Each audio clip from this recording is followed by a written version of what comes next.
Hello, my name's Simon from CramTheExam and welcome to week 1, day 1 of your 12-week preparation course for your English exam. Whether you're doing the FCE first exam, CAE Advanced or Matura Advanced, hopefully this 12-week course, which will look at exam questions for writing, reading, listening and use of English, will help you prepare for your English exam. After all, by now you know the vocabulary, you know the grammar, all you need is practice, and that's exactly what you'll find over the next 12 weeks.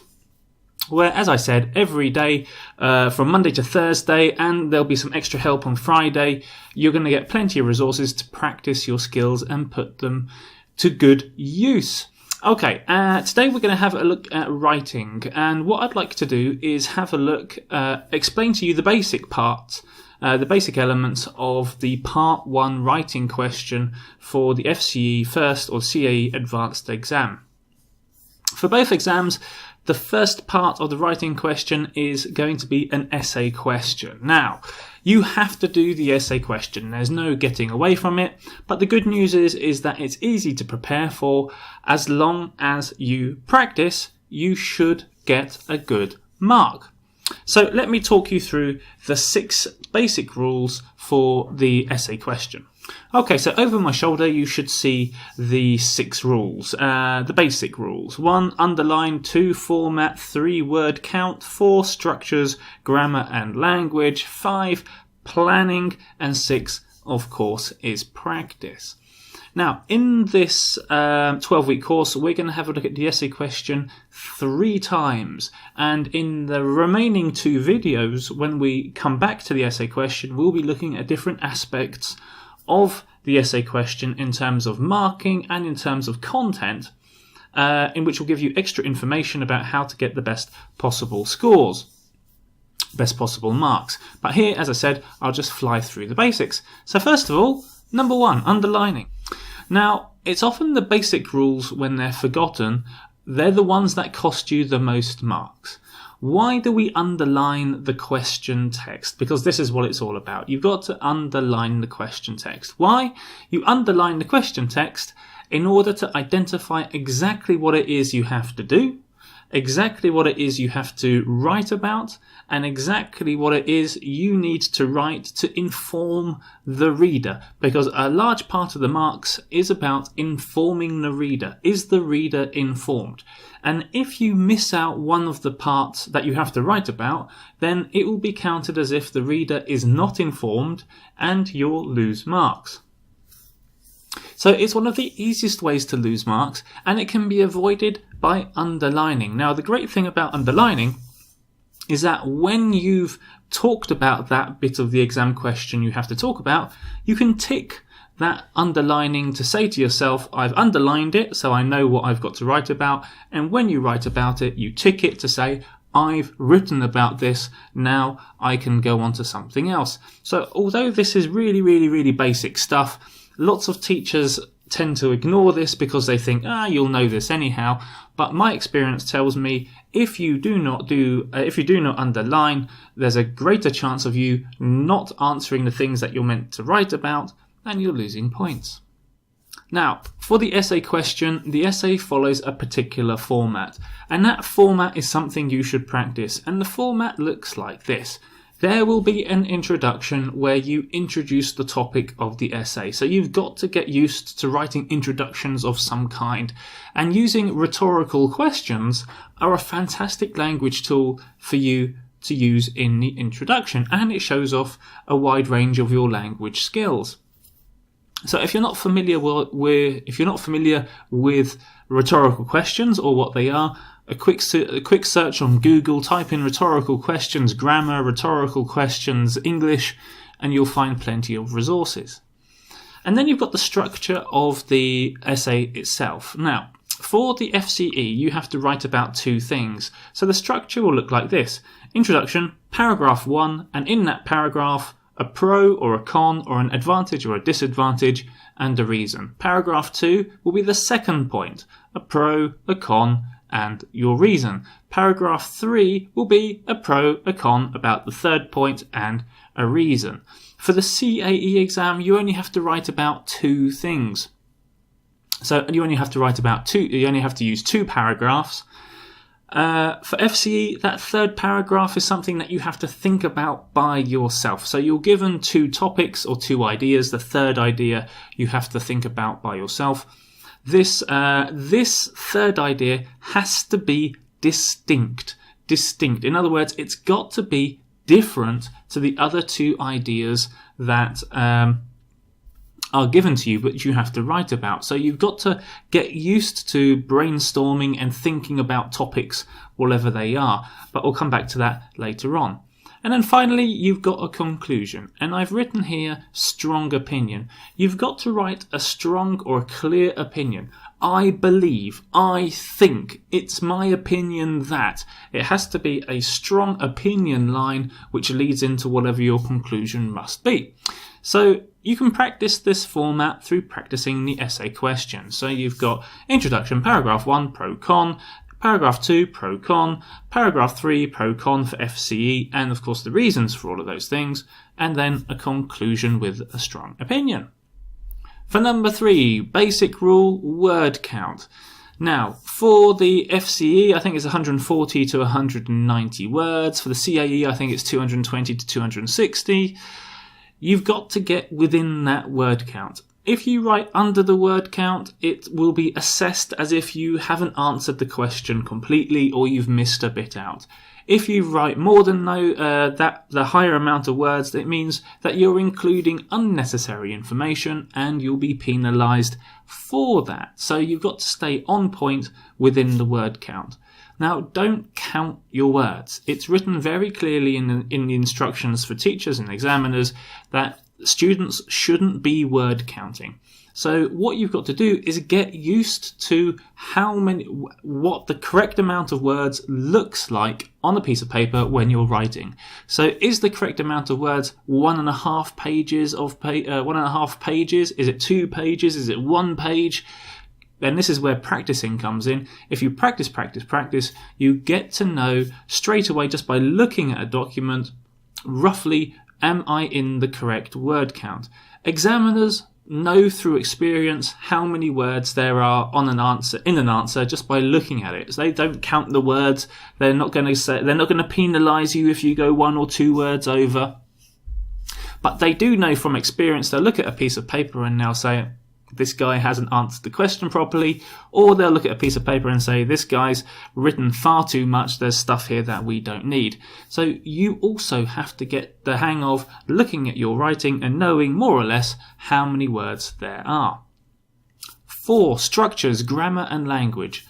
Before you go into any writing question, you know you've got to show off your grammar and language skills. So you know that you've got to include a range of grammar forms, whether they're simple, continuous, perfect, perfect continuous, whether you need the active voice, the passive voice, relative clauses, conditionals, modal structures, modal past, modal present, modal future, linkers and discourse markers, and signposting.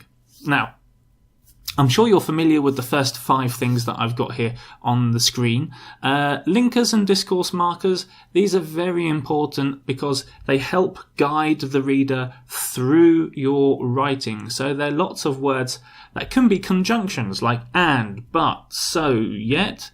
They could be subordinate conjunctions like despite, although, even though, and so on, or they could be linkers or discourse markers such as however, furthermore, moreover, and so on. These link your ideas together. When I teach writing, I explain linkers as the tool which allows the writer to take the reader by the hand and guide them through your writing. So if you write something without linkers, it sounds very, very stop-start. This. If you do writing with linkers, you understand the relationship between sentences. So this, however, this, although, this, etc., etc. So you begin to build a story through the writing.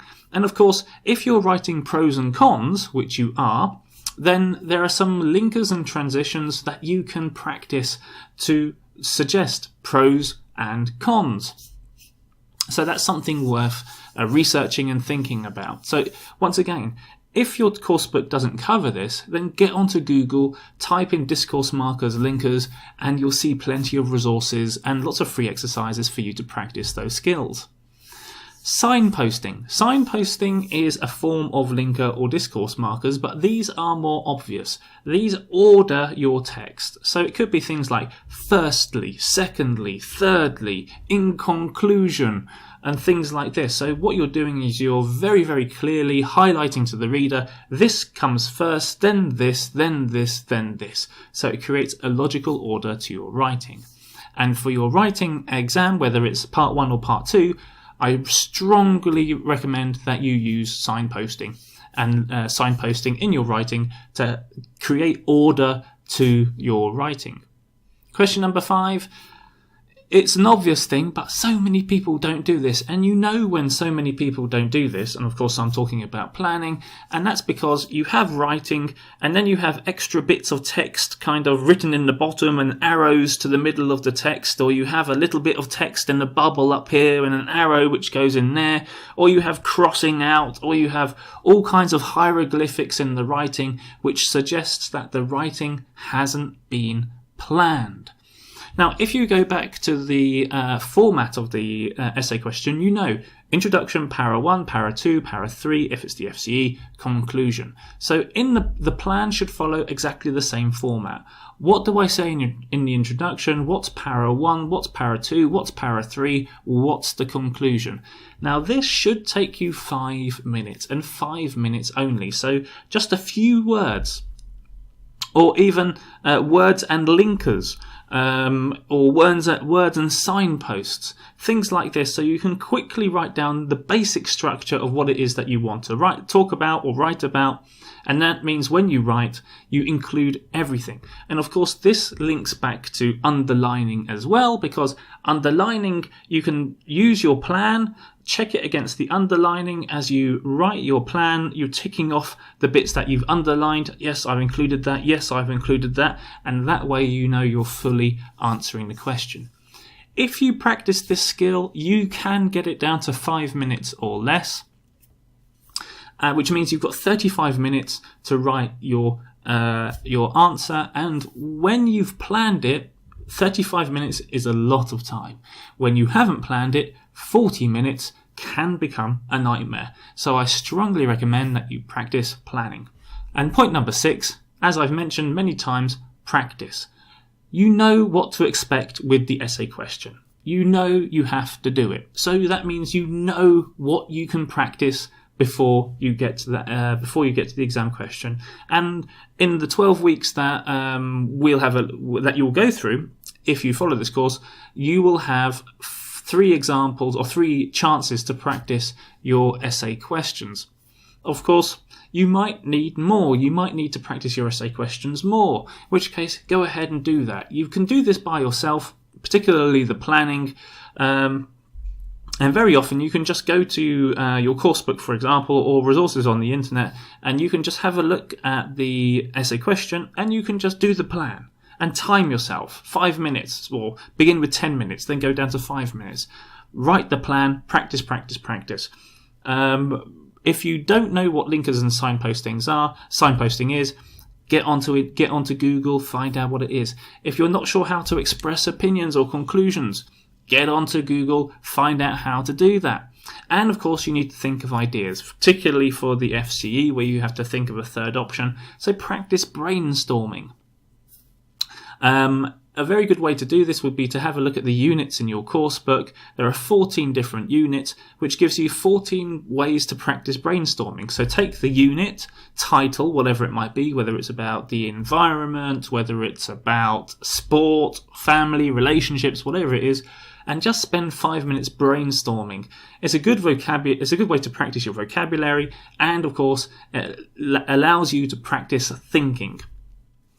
Okay, with all of that being said, what I'd like you to do is have a look at one or more of the following exercises. So for Gold First, you can, I'm not going to read them all out. You can see behind me what the tasks are for today. Now, If you've signed up to my website, CramTheExam, you can send me your writing. I will mark it for you and I will send it back to you with feedback, whether you've done it well, what you can improve on, what the examiners will think of it. So if you sign up for CramTheExam, then I will give you feedback on your writing, so you can get feedback, improve and develop. And if you don't know what CramTheExam is, then I encourage you to pop along to my website to have a look, cramtheexam.com. And if you just need access, so if you've got the course book already, and I cover 6 course books, as you can see, I do Gold First, Ready for First Expert, Gold Advanced, Ready for Advanced, and Advanced Expert. I cover those 6 course books on CramTheExam. Then if you've got one of those course books, then if you get 31 days access, just send me your work. I'll mark it, get it back to you. And for 31 days, it's only 30 zloty, which is around about 7 to 8 euros. If, however, you don't have a course book and you would like a course book, then I can offer you a crazy deal, which is about 75 zloty. I think it's around about 22, 23 euros, something like this, where I'll give you the course book. I'll give you a 3 months access, which covers the 12 weeks of this course. And then you can have the course book and you can have access to all of my videos and you can practice as much as you like to. Of course, as long as stocks last. I've only got a limited amount of course books. If, however, you don't have a course book, you're not interested in the course book, you can, of course, practice your essay skills online.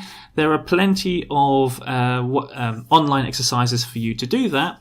And the links to the online exercises I would like you to have a look at are in the video description below. So click on those links, you'll go to those websites, and they've got fantastic advice on those websites about how to do the writing question and, of course, the writing question.